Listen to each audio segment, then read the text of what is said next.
Bonjour, aujourd'hui on va parler du système trappistin, un système exoplanétaire très connu. Mais pour comprendre un petit peu le système trappistin, il faut revenir à son origine, à l'origine de son nom. Pourquoi le nom trappistin? Il faut avoir le concept que trappistin est une étoile, un système qui a été détecté par le télescope TRAPPIST. Et le télescope TRAPPIST a été utilisé comme prototype du projet Speculoos. Donc comme vous pouvez l'imaginer, ce sont deux projets belges, Speculoos et TRAPPIST, des biscuits et des bières. Derrière Speculoos et TRAPPIST, il y a des noms qui sont Speculoos en anglais Search for Habitable Planet Eclipsing Ultra-Cool Stars et pour TRAPPIST Transiting Planet and Planetesimal Small Telescope. Donc on a dit que TRAPPIST était un prototype de Speculoos. Alors il faut se concentrer sur Speculoos. Speculoos en français, c'est la recherche d'exoplanètes habitables éclipsant des étoiles ultra froides. En décomposant chacun des mots de ce titre, on va comprendre pourquoi on a trouvé le système trappistin. Alors d'abord, le mot recherche, ça tout le monde le connaît. Le mot exoplanète habitable. Habitable, c'est quelque chose de compliqué. L'habitabilité, on en parle beaucoup dans ces vidéos, mais ça implique de nombreux facteurs.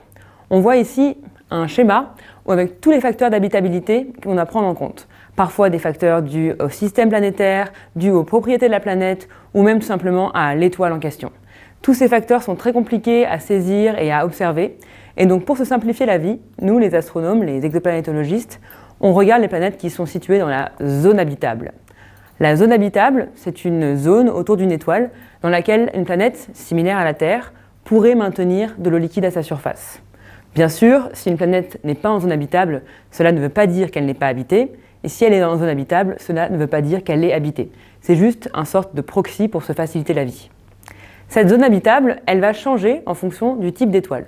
Par exemple, pour le Soleil, la zone habitable, c'est l'endroit où est la Terre, heureusement, et ses limites vont environ, très grossièrement, de l'orbite de Vénus à l'orbite de Mars. C'est donc ici la zone en vert. Si l'étoile est plus chaude, alors la zone habitable sera plus loin. Et si l'étoile est plus froide, la zone habitable sera plus près. Car c'est cette zone où on veut avoir entre 0 et 100 degrés à la surface pour avoir de l'eau liquide. Donc nous, on va chercher des planètes qui sont dans cette zone habitable. Ensuite, si on revient au titre, on a le mot éclipsant. Qu'est-ce que ça veut dire éclipsant? Ça veut dire qu'on se concentre sur des planètes qui vont passer devant leur étoile du point de vue de l'observateur. On utilise pour cela la méthode des transits, où on observe la variation de luminosité de l'étoile en fonction du temps, et on peut voir, lorsque la planète passe entre l'étoile et nous, une petite baisse de flux. On a le grand U ici qui s'appelle un transit. On a aussi une deuxième petite baisse de flux lorsque la planète va passer derrière l'étoile. Ceci est dû au fait que la planète a son propre flux et que quand elle est cachée, on a une petite diminution. C'est quand même beaucoup plus compliqué de détecter cette deuxième éclipse, qu'on appelle aussi occultation, que la première qui s'appelle un transit. En observant ces transits, on peut détecter des planètes. On revient ainsi sur notre titre. On a défini exoplanète habitable, on a défini éclipsant, et maintenant on parle d'étoiles ultra froides. Qu'est-ce que sont ces étoiles ultra froides? Ce sont des étoiles qui sont dans la séquence principale, ça veut dire qu'elles sont parmi les étoiles pour lesquelles il se passe la fusion de l'hydrogène, mais ce sont les plus froides et les moins brillantes de cette séquence, beaucoup plus petites, beaucoup plus froides que le Soleil. D'ailleurs, leur rayon est environ seulement 10% de celui du Soleil. Et pourquoi s'intéresser à ces étoiles-là? Ceci pour plusieurs raisons. En fait, ce sont les meilleures cibles pour chercher des planètes rocheuses et potentiellement habitables. Pour trois raisons. Tout d'abord parce qu'elles sont plus nombreuses. Dans notre environnement proche, si on prenait une grosse sphère autour du système solaire et qu'on comptait toutes les étoiles qu'il y a autour de nous, on verrait beaucoup plus d'étoiles ultra froides, d'étoiles rouges, qu'on appelle aussi naines rouges. Dans un second temps, si on s'attache à détecter une planète de la taille de la Terre, si on regarde le transit d'une planète de la taille de la Terre devant une étoile de type solaire, on a seulement 0,01% d'extinction de flux, ce qui est très difficile à détecter. Alors que si on regarde le transit d'une planète de la même taille, exactement de la Terre, mais devant une petite étoile, alors cette fois-ci, une étoile ultra froide, on va avoir une extinction de 1%. Et 1%, ça, c'est détectable depuis le sol avec des télescopes d'à peine 1 mètre.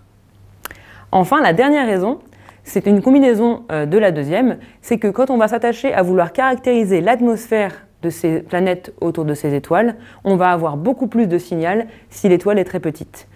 Actuellement, si on faisait une simulation d'une atmosphère exactement comme la Terre sur une planète autour de différents types d'étoiles, on peut voir que seulement les planètes autour d'étoiles ultra froides font des signatures assez grandes pour être détectées avec des télescopes tels que le télescope spatial James Webb. On parle d'une amplitude de signature de seulement 50 ppm, 50 parties par million. Ça, le James Webb peut le voir, mais seulement pour des planètes autour d'étoiles ultra froides.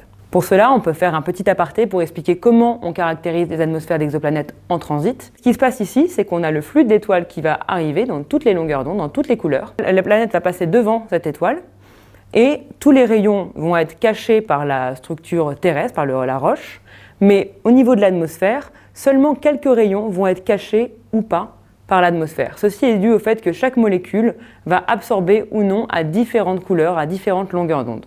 Et donc nous, de notre point de vue d'observateur, on va avoir une profondeur apparente de notre transit qui va varier tout doucement. À nouveau, ça varie de très peu, de seulement quelques dizaines de parties par million. Il faut donc un super télescope pour pouvoir voir ça, et le télescope spatial James Webb est celui-ci. Donc on revient sur spéculoos. On a fini de définir tous les termes du nom spéculoos, et on peut donc décrire un petit peu les télescopes qui sont derrière. Spéculoos et TRAPPIST travaillent de concert, c'est des télescopes qui travaillent ensemble. Le plus vieux d'entre eux, c'est le télescope TRAPPIST Sud, c'est lui qui a découvert le premier transit de TRAPPIST-1, on y reviendra. Le second, c'est son jumeau, TRAPPIST Nord, qui est exactement le même, mais au nord, dans l'hémisphère nord, au Maroc, dans les montagnes de l'Atlas, à Louka-Imden. Ensuite, on a les 4 spéculoos, qui sont arrivés un petit peu plus tard, qui font, eux, 1 mètre de diamètre pour leur miroir, et qui sont situés au Chili, à Paranal, juste à côté du Very Large Telescope, qui est très connu. On a quelques jumeaux des spéculoos sud. On a spéculoos nord, avec un télescope qui s'appelle cette fois Artemis, qui est situé sur l'île de Tenerife, aux Canaries. Et enfin, le dernier qui a rejoint la famille, c'est le télescope Syntex. Après, vous pouvez l'imaginer, le nom de Saint-Exupéry, l'écrivain et aviateur. Et vous pouvez voir que le télescope a 2 couleurs, une tête blonde et une robe bleue, comme le Petit Prince. Ces télescopes sont situés à plein d'endroits différents dans le monde, différentes latitudes, différentes longitudes, ce qui permet de couvrir l'ensemble du ciel, donc au nord et au sud, et aussi d'avoir des horaires différents pour un début et une fin de nuit. Je vous montre ici d'autres photos, on voit qu'ils sont vraiment dans le désert pour pouvoir avoir accès à un ciel très clair et aussi des conditions avec très peu d'humidité et très peu de pollution lumineuse. Chaque nuit, chaque télescope, les télescopes TRAPPIST et spéculoos, observe une étoile froide différente pendant toute la nuit, et ceci pendant plusieurs nuits d'affilée. À vrai dire, on accumule 200 heures par cible. À chaque fois, le télescope va fixer la même étoile toute la nuit, il va ensuite se coucher, le soleil va arriver, et puis on continue pendant plusieurs nuits. Et à la fin, on va regarder nos courbes de lumière, donc la lumière en fonction du temps, et on espère trouver ces petits transits dont on parlait pour détecter des planètes.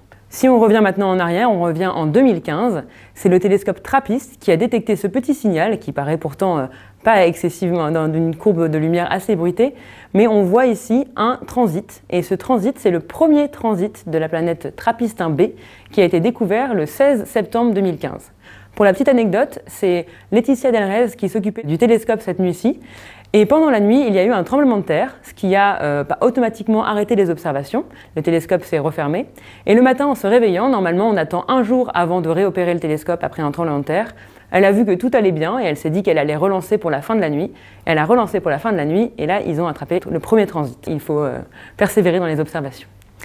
Ensuite, on a accumulé plein de transits avec différents télescopes et on a pu en 2016 avoir cette publication menée par Michael Gillon et toute l'équipe de Liège et de Cambridge et de Birmingham et de Berne. C'était vraiment une grande collaboration pour annoncer 3 planètes. Donc TRAPPIST-1b, TRAPPIST-1c et TRAPPIST-1d à l'époque, c'est comme ça qu'ils les avaient nommées, mais aucune dans la zone habitable. Les 2 premières, B et C, sont trop proches et la dernière, qui s'appelait D à l'époque, était trop loin. Donc on avait 3 planètes, mais bien sûr c'était très intriguant, donc ils avaient demandé du temps sur plus de télescopes. Ils ont notamment eu du temps en décembre 2015, donc juste un peu plus tard, sur le Very Large Telescope, et là ils ont observé un événement très curieux qui ressemble à une sorte de triple transit. Sauf que ce triple transit, il ne correspond pas du tout avec les planètes qui avaient été découvertes à l'époque, pas en durée, pas en profondeur, il y avait quand même beaucoup de questions. S'en est suivi un intense suivi au sol et dans l'espace avec plein de télescopes très connus qui sont les télescopes Kepler, alors à l'époque appelé K2 déjà, le télescope Spitzer, le télescope Hubble, le Very Large Telescope, les télescopes Speculoos et plein d'autres au sol. Avec notamment, et là c'était une grande chance, 20 heures d'observation en continu avec le télescope Spitzer où on a pu voir donc l'étoile Trappistin pendant 20 heures de suite. On a pu voir plein d'événements comme des éruptions stellaires mais aussi plein de transits. Plein de transits de différentes tailles, de différentes durées et finalement beaucoup plus que 3 planètes. Alors après cette observation, on a pu confirmer 7 planètes distinctes, donc B, C, D, E, F, G, H, donc beaucoup plus que ce qui avait été annoncé en 2016 et ça a fait l'objet d'une publication très connue en 2017 avec la couverture de la revue Nature qui a montré ces planètes sur une sorte de plaque à induction en montrant qu'on avait de différents régimes sur ce système. On a des planètes trop chaudes pour être en zone habitable, plutôt dans des flux reçus un peu équivalents à ce qu'on trouverait entre Mercure et Vénus. Ensuite, 3 planètes en zone habitable, E, F et G. Et après, la planète H qui est un peu derrière la zone habitable. On a donc une image de 7 planètes. Les 7 sont rocheuses. Vu leur taille, on a pu déduire qu'elles étaient rocheuses. Donc 3 en zone habitable et un système très compact. Il faut se dire que l'ensemble du système Trappistin peut rentrer totalement dans l'orbite de Mercure. En fait, l'étoile est tellement petite, les planètes sont vraiment très très proches. Par exemple, la période de Trappistin B, la première, c'est seulement 1,5 jours. Et la période de la dernière, Trappistin H, c'est seulement 18 jours. Il y a donc beaucoup d'anniversaires sur ces planètes. La dynamique est beaucoup plus complexe que ce à quoi on peut s'attendre, notamment le fait que les planètes sont quasiment en résonance. Enfin, un dernier aspect, c'est que quand on a des planètes beaucoup plus proches comme ça, on a en plus une étoile froide, et les étoiles froides sont connues pour être actives. Du coup, on s'attend à avoir une influence sur la capacité à garder une atmosphère et sur l'habitabilité très très différente de ce qu'on connaît dans le système solaire. Donc au niveau des caractéristiques du système, on connaît très très bien les rayons des planètes parce qu'on a tellement d'observations de transit au sol et dans l'espace. Maintenant, on a eu presque 1000 heures d'observation avec Spitzer. On peut connaître la précision sur les transits des planètes à seulement 70 ppm de près, c'est donc 70 parties par million, c'est vraiment très très précis. Donc pour le rayon, pour la taille, on est plutôt sûr de nous. Ensuite, pour avoir les masses, c'était plus compliqué parce que la méthode qu'on utilise pour avoir les masses, d'habitude, c'est la méthode des vitesses radiales et ça, c'est très compliqué avec des étoiles aussi froides et aussi actives que Trappistin. Heureusement pour nous, le système est proche de la résonance. Alors la résonance, qu'est-ce que ça veut dire? On peut prendre un système résonant qu'on connaît bien, c'est le système jovien avec Jupiter entouré de ses 3 lunes, enfin, il y en a beaucoup plus que ça, mais notamment les 3 lunes Io, Europa et Ganymède, pour lesquelles, en fait, les périodes de ces lunes vont être reliées par des entiers. C'est-à-dire que, par exemple, quand Io fait 2 tours de Jupiter, Europa fait exactement 1 tour. Ce phénomène se passe exactement avec les planètes Trappistin B à H. On a des résonances de 3 planètes par 3 planètes, donc B, C, D sont en résonance, C, D, E, etc., etc. Et ça crée des dynamiques très fortes avec des planètes qui s'attirent et qui se repoussent de manière accentuée. Quel lien avec la masse? Eh bien, le lien avec la masse, il se joue dans la variation des temps de transit. Donc quand on a nos transits qui passent, si on a un système on dirait keplérien, un système avec une seule planète autour de son étoile, alors la planète va passer devant l'étoile toujours exactement à la même période. Donc par exemple si la période est 1,5 jours, exactement à 1,5 jours. Mais s'il y a d'autres planètes, alors les planètes vont s'attirer entre elles et ça va accélérer, décélérer l'autre planète sur son orbite. On peut alors avoir des avances sur le transit ou des retards en fonction de la géométrie des différentes planètes. Et ces avances et ces retards, on les appelle des TTV en anglais, des temps de variation de transit. Et ils peuvent être accentués très fortement dans le cas des résonances. C'est le cas des planètes Trappistin. Et dans les planètes Trappistin, on peut avoir des avances et des retards qui vont parfois être de l'ordre de 100 minutes. Sachant qu'un transit dure seulement 30 minutes, c'est très facile pour nous d'observer de tels décalages. Donc en étant au sol et en observant ces décalages, on va pouvoir faire un problème inverse, c'est-à-dire qu'on va pouvoir revenir sur les masses qui créent ces décalages. Donc on fait des graphiques où on va noter le temps de décalage de transit en fonction du temps et ensuite on utilise des modèles dynamiques en disant quelle doit être la masse de la planète, à quelle distance doit-elle être pour expliquer les avances et les décalages qu'on fait. C'est exactement comme ça que Le Verrier à l'époque avait aidé à découvrir Neptune en étudiant les mouvements d'Uranus. On fait la même chose, on étudie les avances et les décalages des planètes pour avoir leur masse. Et ça marche très très bien parce qu'on arrive à avoir la masse des planètes avec une précision de 3 à 5%. Ce qui est beaucoup plus précis que ce qu'on pourrait imaginer avoir avec les vitesses radiales. Donc on a donc des masses et des rayons super précis, ce qui nous donne des densités. avec les planètes trappistins, c'est les planètes rocheuses les mieux connues après celles de notre système solaire parce qu'on a des densités assez précises. On peut même commencer à questionner l'intérieur des planètes. Avec ces masses et ces rayons très précis, on a même identifié que les 7 planètes ont l'air d'avoir la même densité entre elles et qu'elles sont toutes un petit peu moins denses que la Terre. Pour ça, on a 3 scénarios pour expliquer ça. Soit un scénario où on aurait des planètes avec un intérieur où il n'y aurait pas de cœur, ça serait vraiment assez homogène, soit un scénario où on aurait un cœur mais appauvri en fer par rapport à la Terre, ou soit un scénario où on aurait la même chose que la Terre mais beaucoup plus de volatiles, beaucoup plus soit d'atmosphère, soit d'océan autour qui pourraient redescendre cette densité. Pour l'instant, on n'a pas pu élucider lequel des 3 était le plus valable, mais déjà c'est quand même un grand pas de pouvoir questionner cet intérieur. Ensuite, on a eu des observations avec le télescope Hubble pour essayer d'observer l'atmosphère des planètes. On a même essayé de faire d'une pierre deux coups en observant un double transit de la planète B et de la planète C en même temps pour éviter de perdre du temps sur le télescope. Et il a pu être prouvé avec 2 publications en 2018 et en 2016 qu'aucune des planètes trappistins n'ont l'air d'avoir des atmosphères très étendues en hydrogène, un peu comme on pourrait s'imaginer pour une planète gazeuse. Enfin, une planète avec une atmosphère primaire, on va dire.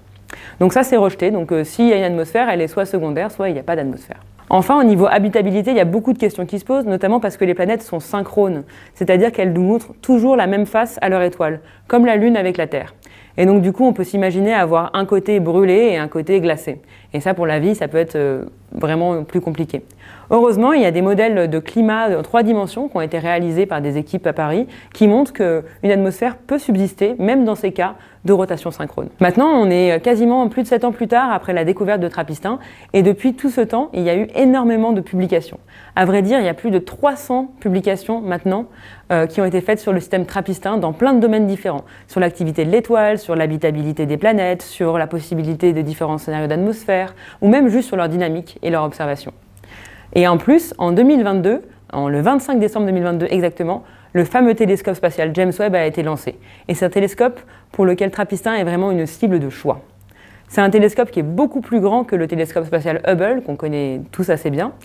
Hubble fait 2,4 mètres de diamètre pour son miroir primaire, alors que James Webb fait 6,5 mètres. Ça veut dire qu'il peut collecter beaucoup plus de lumière et être beaucoup plus précis. Pour se donner une idée de la taille, le bouclier solaire qui protège James Webb fait la taille d'un terrain de tennis. Donc c'est vraiment un énorme engin qui est dans l'espace. Il est équipé de 4 instruments qui ont plein de capacités différentes, qui sont capables de faire des images, mais aussi des spectres, de décomposer la lumière pour regarder les atmosphères et potentiellement les molécules présentes dans les planètes qui transitent devant leur étoile. Au total, beaucoup d'heures ont été données sur James Webb pour observer Trappistin. Quasiment 300 à l'heure où on parle, et avec toutes les planètes qui vont être observées par James Webb. Elles vont toutes être observées en transit, c'est-à-dire quand elles passent devant l'étoile, et les 2 premières d'entre elles, Trappistin B et Trappistin C, vont aussi être observées en occultation, quand elles passent derrière. Pour avoir un signal, on les observe dans l'infrarouge, dans la lumière vraiment thermique, là on regarde la chaleur, pour détecter la chute de flux due à la chaleur de la planète. Donc à nouveau, on a cette technique donc, en transit où on regarde la lumière qui passe à travers l'atmosphère dans différentes longueurs d'onde, et en occultation où on regarde le flux de la planète qui va disparaître derrière l'étoile, et la petite chute de flux qu'on voit nous permet de savoir quelle est la température de la planète. Enfin, on a une dernière méthode qu'on va utiliser avec les planètes Trappistin, c'est la méthode des courbes de phase. Qu'est-ce que c'est une courbe de phase? Une courbe de phase, c'est quand on regarde le flux du système étoile-planète tout au long d'une période de la planète. C'est-à-dire qu'on commence par le transit, on commence au moment où la planète est devant, et on observe tout le long pendant que la planète tourne et monte de plus en plus sa phase jour, jusqu'à ce qu'elle passe derrière, puis qu'elle revienne et qu'elle remonte sa phase nuit de plus en plus et qu'elle repasse devant. C'est tout ça, une courbe de phase, c'est toute une orbite. Et on peut voir que si cette courbe de phase nous donne une information essentielle sur la présence ou non d'atmosphère, parce qu'elle nous permet de dire s'il y a de la redistribution de chaleur ou pas. S'il y a redistribution de chaleur, alors le côté nuit ne sera pas totalement gelé. En fait, il y aura de la chaleur qui arrivera depuis le côté jour, et réciproquement, et donc du coup, on aura quelque chose d'assez uniforme. Et donc le flux en fonction de la courbe de phase sera assez peu variable. Alors que si on n'a pas d'atmosphère, on s'attend à avoir un côté jour vraiment très chaud et un côté nuit vraiment très froid. On a donc vu qu'avec la courbe de phase, on peut savoir s'il y a redistribution de chaleur ou non, et donc avoir une information sur l'atmosphère. Dans le cas de Trappistin, c'est à vrai dire encore plus rigolo, c'est qu'on peut avoir une courbe de phase, mais de plusieurs planètes en même temps. En effet, les 7 planètes passent devant leur étoile, les 7 planètes transitent et elles sont toutes exactement dans le même plan. Et en plus avec des périodes très courtes. Donc quand on essaye d'avoir la courbe de phase d'une seule planète, ça ne marche pas, on a toujours les autres qui viennent polluer. Par exemple ici, ce qu'on a voulu faire, c'est phaser le moment où on a une courbe de phase, on a Trappistin B, la première planète, et Trappistin C, qui vont passer derrière leur étoile au même moment. On a donc encore plus de flux parce qu'on a 2 côtés jour qui passent derrière leur étoile au même moment.